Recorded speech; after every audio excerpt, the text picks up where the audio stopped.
Ayata bahasa bulan puasa di udag-udagku masyarakat teh naon?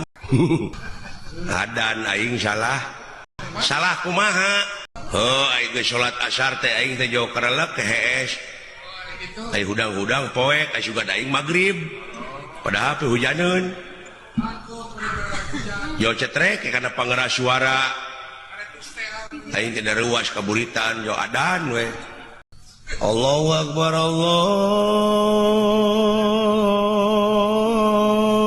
Akbar.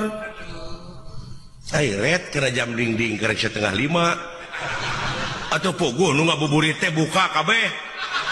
Berapek pikir ku sia sanu teu amak meureun. Da dewek teh kulantaran era ceuk dewek teh, "Oh ya, da ieu mah keur latihan." Eta mah sabedogna jelema ka aing ngepung. Lumpat ka itu ka dieu dikepung tah tidinya aing mung nicak di masjid teh. Si goblok. Da atuh da urang teh geus kolot tereh pae heueuh.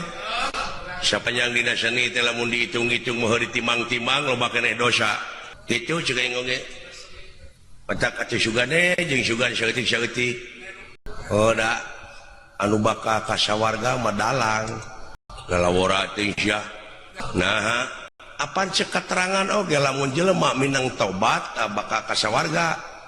Ai dalang minang tobat, minang geuning aing ngagelutkeun Gatot Kaca jeung Patih teh tobat.